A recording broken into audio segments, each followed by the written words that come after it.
Guys, it's so interesting because I suddenly was thinking about my own sort of situation, and I was thinking, wouldn't this be interesting to write a Eat, Pray, Love, but from the point of view of this ex, just evil Dominican playboy. In other words, no, because I've been going through the wild experience of, I mean, this is probably too much information, but it was just what drove this attempt at the novel. I have been going through this experience of being in like you know, for those of you who've been divorced, or for those of you who've been in a really long relationship, sometimes you're like 42 and suddenly you're single again for some strange reason. You know?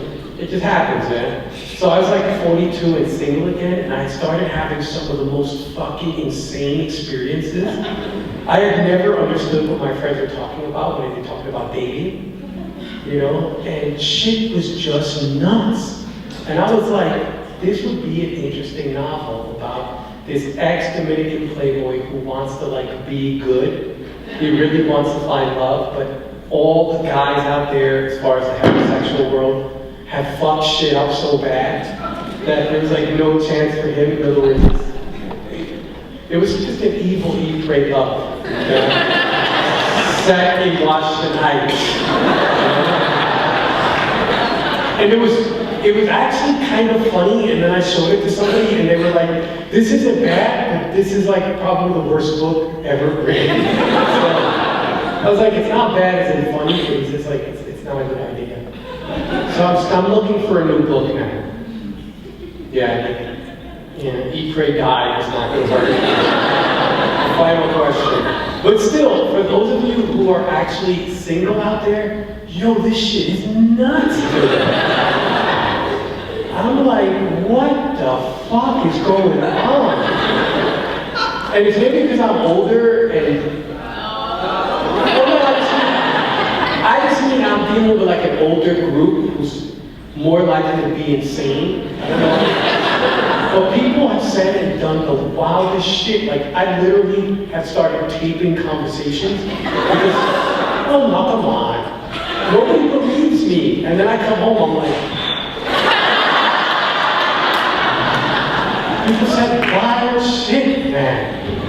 If you are in a relationship, do not break the fuck up.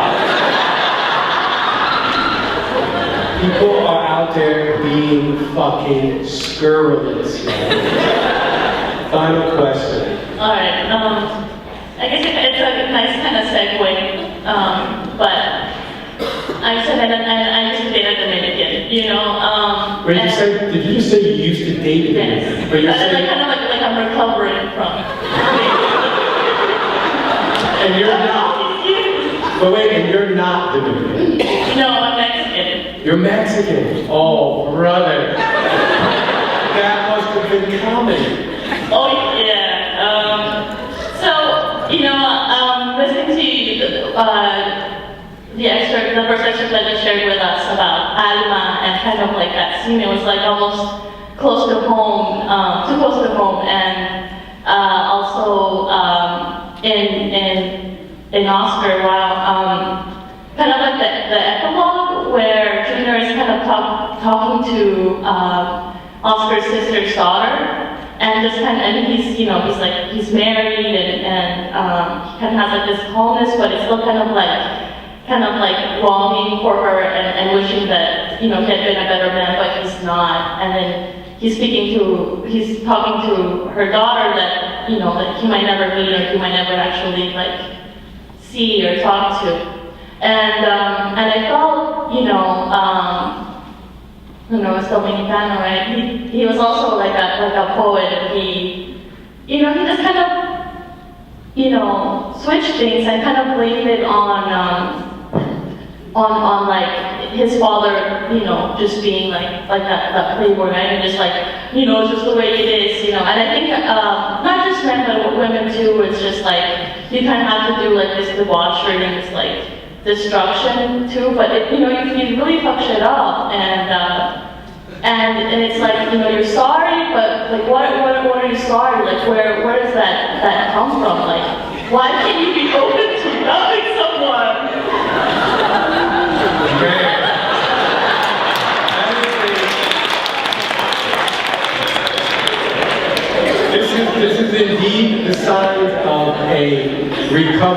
brought me into many things. Yeah. Look, I'm not sure I can, as a final answer, I'm not sure I can address directly, you know. I do know that I was thinking about, look guys, I especially, you know, on this theme, was thinking about what the family is searching for in this poor little novel. I felt like Oscar, Lola, Alicia, deeply are searching for home. Yeah, and look, guys, if you're from a diaspora, if you're from an immigrant group, you know home is not geography. One of the great myths is that home is geography.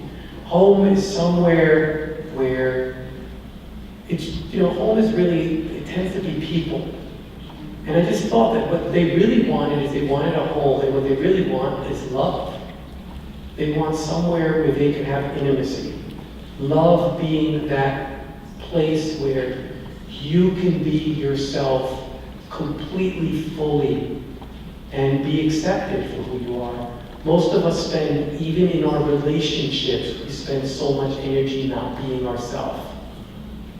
I mean, really, we spend so much energy not being ourselves. And we can be in a relationship for 20 years and not be ourselves. Hide parts of ourselves. A relationship always starts to die as soon as you start to hide it, you know?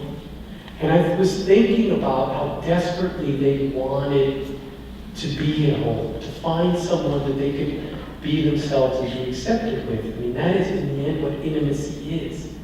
Intimacy is where you give your entire self over to someone, and that person could destroy you. That's just what it is. And I felt like, what would be the most evil villain to that impulse, to that deep desire that we all have to be loved, to be in a home in a strange way, yeah, to be in communion with someone else. I felt like there is nothing more terrible to that project than someone like Junior, who's a systematic cheater. I mean, look, we can talk about the moralism of sort of monogamy and all that stuff. I think that there's a lot of complexity to it, but definitely one of the best ways to wound a person, yeah, is to take them into trust and then to cheat. It's like a wonderful way to destroy not only the home that you were building, but also to make it harder for that person to find intimacy again. Yeah? I mean, like when you're my age, one of the strange things that happens is that when you're my age, when you meet somebody new, you're not just dating them, but you're dating all the old fucked up shit that has happened. I feel like before you can get to them, you have to slay all the old lovers, you know? It's really fucking straight out Greek myth.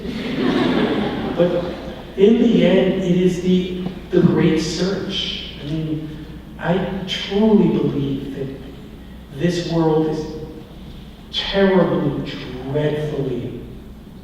dreadfully lonely. And that one of the only things that makes this world worth being in is to be in communion with other people. Love, of course, is the way that we have sort of structured and fetishized this communion. But I don't think it means that love is terrible. I think that it's part of this process of being ourselves fully with someone else, being totally vulnerable with someone else, and having a person actually accept who we are. I mean, it's so rare. It's so rare. This world spends all its energies telling you to pass for somebody that is worthy of love. Instead of imagining that one is worthy of love regardless of who the fuck you are. You know, and I think that that was in many ways the deep obsession with this book, was how do we find love? How do we hold love? And how do we destroy it? You know? So thank you guys so much. Have a good night.